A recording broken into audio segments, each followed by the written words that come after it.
Welcome back to your Intro to Philosophy class. My name is Professor HeartZ, and I will be your lecturer during this dissertation on how no one can stop Vitality. It is the end of days. The semifinals for Blast Rivals Season 1 have just concluded. We had MOUZ take on Falcons, with Falcons securing their third straight Grand Finals appearance, coming out 2-0. Then we had Spirit trying everything they could to defeat Vitality, but coming up well short, also being soundly defeated in 2 games, meaning Vitality have now surpassed 2019 Team Liquid with the second longest series win streak in the history of CSGO/CS2. There's simultaneously a lot, but also very little to get through in today's recap, so let's not waste any more time. Make sure you guys take a second, leave a like, leave a comment down below, and subscribe to the channel if you haven't already. Help me hit 10k subs by the end of the year. Without any further ado, let's also thank today's sponsor. That's right, this video is sponsored by Skin Club. They are one of the most popular case opening sites in the scene with over 100 custom cases backed by their provably fair system. You can open cases individually or wager your winnings against other users in case battles, either with players around the world or privately with bots if you want to avoid being smurfed outside of Premiere as well. But wait, there's more. Skin Club runs monthly events with free rewards to earn, free daily cases, and if you don't like what you earned, you can always go for a cheeky little upgrade to get something you do. If you want to play on Skin Club, you can do so at the top link in the description down below and get a 7% deposit bonus when you top off your account with credit card, crypto, or the 5,000 Peach 50 sand dunes in your inventory. Please gamble responsibly and only do so if you are over 18 and live in a country or jurisdiction that doesn't restrict gambling. Gambling can be an addiction, and you should never gamble for the purposes of making profit. Only wager what you are comfortable losing. If you or a loved one are suffering from gambling addiction in the US or Canada, you can reach out to 1-800-GAMBLER toll-free to get help. I want you to be safe and healthy always, so seek help if you need it. And thank you to Skin Club for sponsoring this video. Alright, getting straight to it. MOUZ versus Falcons. Map 1 on Nuke. What went wrong for MOUZ? They lost 4. Count them, 4 anti-eco rounds, which is just frankly unacceptable because considering the scoreline for this game and that it goes into overtime, if you can just convert even one of those, this is a one map for you going into Dust 2. Dust 2 is not a favored matchup against Falcons considering how good they are on that map. At least you have a cushion to push this to a map 3. Instead, by losing these rounds, MOUZ fuck everything up, give just no time for Falcons to salvage the overtime, and allow them to go into Dust 2 with the lead, which puts them in a nigh unbeatable position unless you can somehow get a bad map out of Nico and m0NESY and beat them on Dust 2, which isn't likely. This first blown anti-eco defense was one of the more egregious ones in my opinion. It's round 3, we're coming off the back of MOUZ having won the pistol and the conversion thereafter. And what I don't like is the passivity from MOUZ. There's nothing wrong with playing slow, but playing slow has to have an objective, and if playing slow has one definable downside, is that it leaves you very little room for error, and when you're playing a low bot enemy team, I think you do sometimes benefit from the cushion of either playing more deliberate at the beginning of the round, or at least trying to develop some map control if you are going to waste time. What I don't like from MOUZ here is they don't really do anything other than sit in lobby and wait. The most they're going to do in this round is lurk Xerxin outside by himself very late into the round, and the problem with that is that if you're going to split B and Xerxin is your only presence outside, if he dies, which he does to Nico, suddenly your attack is incredibly one-sided and it's very easy for the CTs to load up on positions and make you run into your own grave. Which is pretty much what happens. Nico goes God Mode with the FAMAS, getting 3 kills. Once Xerxin goes down, your only main way into the B-bomb site with so little time is to go downstairs. You could risk going hell to heaven, but you have no presence lobby. You have no presence to know what's on A site or outside mini or anywhere else. I just strongly dislike this call from the jump because I feel like it's just far too one-sided and reliant on your ability to get into the bomb site cleanly. There were no outs for MOUZ at all this round. It was commit or ramp one outside from the beginning very rigidly, and Nico just puts a knife in the middle of it and gives Falcons the ability to get on the board. And it's a ripple effect, right? In the very next round, instead of having a cushion of a 3-0 lead, you're now 2-1 and your economy's on the back foot, so if you lose this round, you're forced to save. Nico continues to give MOUZ a lot of work around mini, getting a nice double kill on the 2 outside players. Meanwhile, Spinks has jumped past, gotten over to flank into heaven. He gets in there to clear the upper bomb site, hits a frankly immaculate spray transfer before Nico gets his third of the round. Nico is traded out not long after, leaving Brolin and Jimmy in a 2v2 against Tessus and m0NESY, and unfortunately JimFat is only the best player on planet Earth when playing against FaZe Clan, and Brolin has been kind of struggling a little bit in this tournament. Tessus and m0NESY calmly trade for site control in the post plant for the win. Skipping ahead to later in the first half, we have yet another anti-eco loss for MOUZ, and this one is more egregious because Falcons only have Deagles and 5.7s. You should never be losing this round. And again, consider the context of the momentum of the half. If you win this, you're going into the last round of half with Falcons being on the back foot with not all the money they would want. It's 6-5 to your lead. MOUZ could very easily end this half 7-5 if they secure this round here. However, we must now take a moment and recognize that Magisk was actually fantastic in this game. Because obviously he's the most criticized piece in this roster, quite rightly so. When he does pop off, you need to recognize that and respect it. He went off in this game for 23 kills, 17 deaths, and a 1.34 rating. He matched MOUZ for top output in the server, and that's awesome. I love to see Magisk succeed because he's one of the best players to ever play the game. And we're only 2 years removed from him being Anchor of the Year back in 2023. I don't think his ability to output at a top level is by any means gone. He's just been in a rough patch individually, which is fair enough. All is that to say that he has a great hold on ramp here with the 5-7, getting 2 kills with the pistol before picking up an AK and getting the third. Meanwhile, Nico on the lurk takes one of his own. This is just a great ramp hold from Falcons. And once again, I don't like this leaning towards hard ramp plays when you know the enemy is on low econ. I would much prefer to see more MOUZ players focusing on outside control, maybe going towards A, but ramp is such a fortress for the CTs that I do not understand this willingness, this want to continue to hammer into ramp when you have the gun advantage. I think this is strictly a weakness of Brolin as a IGL in his young days, something he needs to look back on and improve in the future. And again, to bring it back about ripple effects, last round of the half, because Falcons win that round, they have an op on MOUZ. They would not have that otherwise. Meanwhile, MOUZ cannot afford their own for Torji. That's huge. Skipping way ahead into the second half, we have yet another such anti-eco loss for MOUZ, where they're now up 10-8 on their CT side. And again, this is a situation with what the Ts have on hand. This should not be a situation where you're losing this round. I like the play from Falcons though. They accelerate Tessa's downstairs, down vent right away. Meanwhile, it's going to be a ramp push. Once he gets the opening with a Tech 9. Meanwhile, Tessa is holding the vent flank. He gets jump scared by Brolin, who hits a very nice shot jumping down. Goes into a 4v4 situation where the bomb's going to get down. A 4v4 post plant with this kind of utility on the CT side, MOUZ should be winning this retake every single time. But where does it go wrong? They give away too many picks in trades. You have Magisk who gets a clean one inside of single door. Then we cut to Nico in control with the picked up M4. He manages to get a pick down to single door that goes uncontested, forcing Spinks to fall back. He catches the rotator through vents, but now it's a 2v2 and there's just not enough time left on the clock. You have to go back and save. Spinks gets jumped trying to get away towards Secret, and Torji manages to stay alive with the op in his hands. Instead of going into the next round up 11-8 with Falcons on the back foot economically, it's now 10-9. And don't worry, we saved the best. Well, if you're a MOUZ fan, this is the worst, but this is the best one for last. 12-10. You have Falcons on a broken bye, and this is the round to win the game. How in the fuck do you guys manage to mess this one up? Well, first off, you let Tessa swing onto the A side for absolutely free. Brolin's looking the wrong way, gets shot in the side of the head. Allows the rest of Falcons to go downstairs into the vent. Spinks manages to take one with him before he gets traded out. Alright, fair enough. Meanwhile, Tessa has owned the A side. No one else has come to clear him out. I'll just take the bomb back upstairs. I respect that Falcons really slow things down here in this 3v4 situation. Allow MOUZ to sit on it and just pretty much end the game themselves. Just no need to rush the bomb plant. Let's see how MOUZ react. We have plenty of time to see to it. Two of the MOUZ players are downstairs. Zershin comes through mini looking to clear, gets caught on a bad timing by Tessas again. So that's 2 times Tessas has shot people in the side of the head for absolute free. Meanwhile, Nico, who was wrapping around Zershin, so he's probably dead regardless, manages to make his way all the way into hell, where he picks up the 4th kill of the round, leaving JimFat in a 1v4. That is never going to happen, unfortunately. Like I said, I'm setting aside what happens in the overtime because in my opinion, it never should have got there. If MOUZ can just pick up literally one of these anti-ecos, the game never has to go there, and that was the problem. As we move into Dust 2, the larger problem is that Falcons are just honestly the best Dust 2 team in the world, arguably as good as Vitality, and I think this is matchup hell for MOUZ.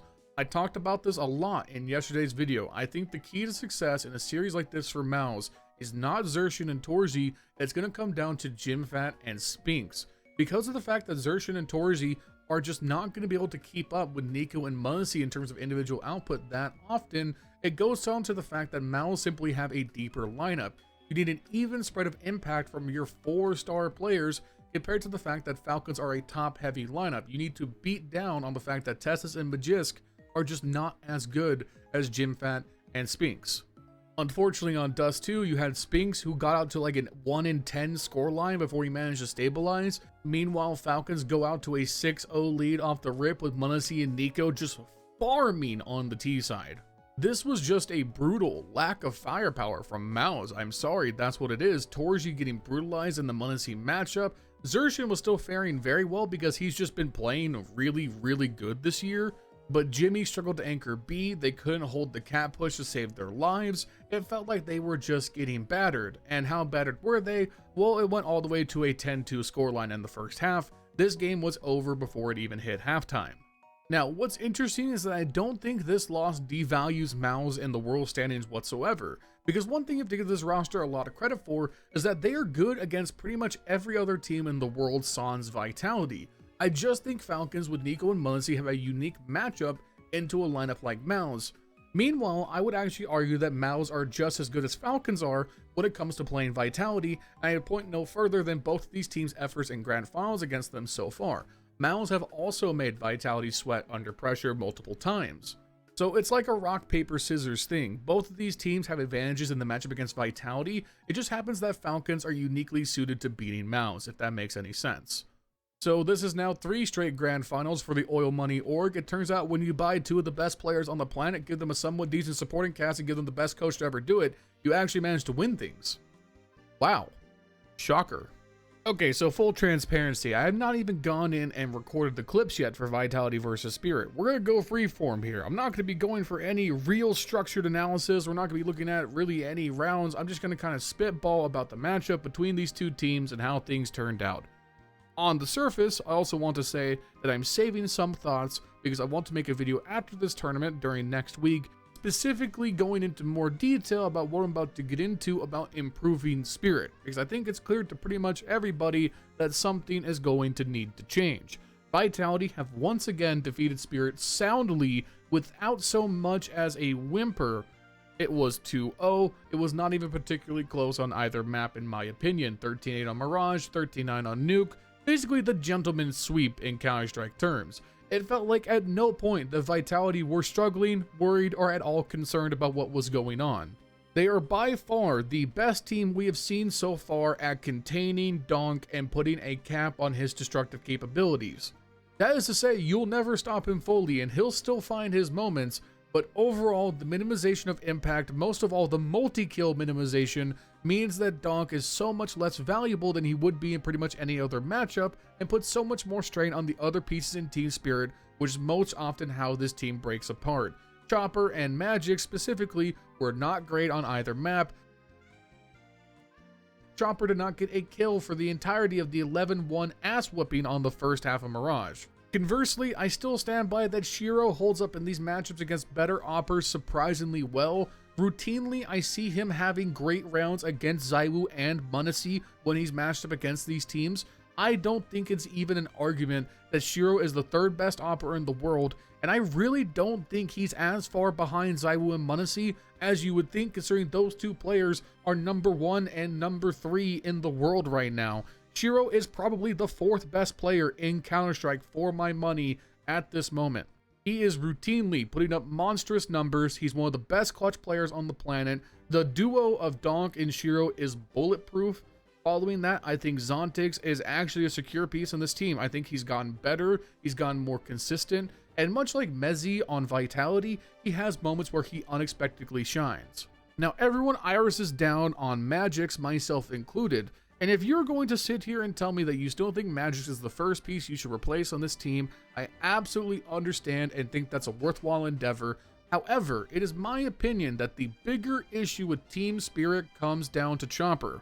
At the end of the day, Chopper has never been an elite tactical IGL. He has been at most middling to passing. I think when Spirit were winning damn near everything towards the end of last year and the start of this one, Chopper was significantly better at his mid-round adjustments, and Holly was making great injections as the coach as well.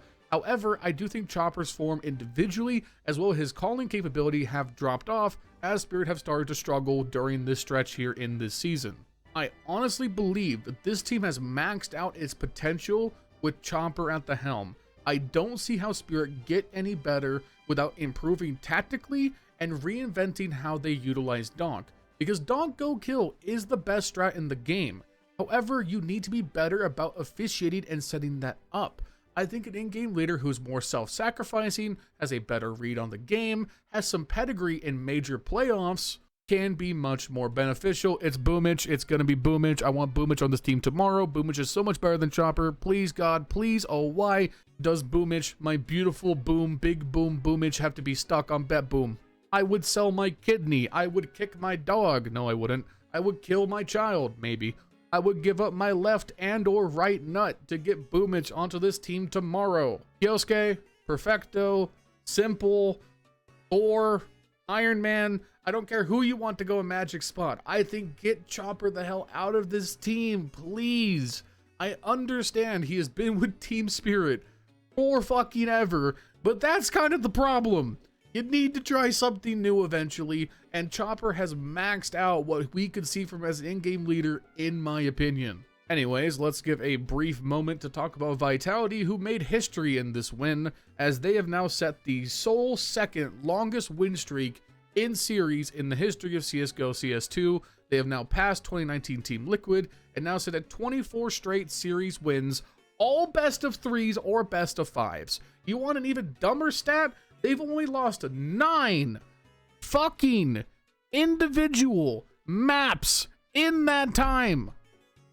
9! Like it or not, all of the best era-defining teams who have gone on streaks in the past have benefited from best of ones in some way or another. Vitality have not had the cushion of those kinds of easy matchups. It's absolutely insane. Now, I will add a caveat I haven't seen other people talk about. Once we get to the major, Vitality is going to have to play some best of ones because Valve have a dogshit format at the major. So they are going to get to pad this series win streak a lot. But at this point, I don't know who beats this team. To lose a game, Vitality have to deliberately throw. That's the only thing that can go wrong at this point. Mezzy is playing great. Flames is playing great. Apex is the best in-game leader in the world. Robson Zywoo is a broken combo. And Zywoo will just put up 40 on your favorite team without blinking, smiling, or thinking. I need you guys to understand, if you don't like watching Vitality, I understand that. But you have to realize, we are in special territory. Short of them just out of nowhere falling off, there is nothing this team can't accomplish. I don't see anytime soon a team being assembled that is feasibly better unless a new star breaks out or something really shifts in the world. Who is going to beat them consistently?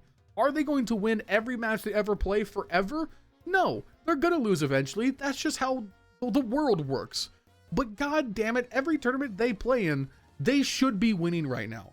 This major, the other major in the end of this year, as long as this roster stays together for the next 2 years, 3 years, they should be tearing every record we know and understand to sunder. Every player on this team is young or is only getting better with age, as in IGL and Apex's case. The ceiling is in the stratosphere. This should go on to be one of, if not the single best lineup in the history of CSGO CS2. That is the top end expectation. If they win this major coming up in Austin, then they are already allowed to be in the conversation with some of the greats, because this level of dominance is simply unprecedented. Yes, we're early. They have not yet stacked up the accolades of an Astralis, a Fnatic, an SK Gaming, but god damn it, they should, because who the fuck is going to stop them? Now, this is where you guys gotta understand, I'm doing the really clever thing, where I'm hoping to Caster's Curse so that MOUZ and Nico can beat them tomorrow and make things really interesting. Huh? You guys see what I'm doing there? I'm looking out for the Bedman of the scene here, and that's why you should like this content. Anyways, that's it. I'm gonna stop yapping because it's Saturday and I'm tired and I gotta save some energy for the grand finals tomorrow. If you guys like this content, make sure you leave a like, leave a comment down below, subscribe to the channel if you haven't already. Helps out immensely in YouTube algorithm, as well as helping reach 10K subs by the end of the year. Thank you to Skin Club for sponsoring this video. Check the top link in the description. Get 7% deposit next time you fill up. Please gamble safely and responsibly. Thank you to my channel members: Justin, Jesse, Furley, Milan Berta, Bubblesj, Dr. Cocktor, Patatas Kaftesi, PTR, B1 Games, Cody Foxworthy, JesseTiv, Vegt. I'm Flashbang, Snowy White, Rowdy, Vergil'sPlasticChair, SipPro 12. If you want to become a channel member, you can do so. The link in the description down below for $5 a month. You can support directly, get your name in the video just like this, as well as a custom world community Discord. I'll be on Twitch.tv/LionHeartZ. Bye.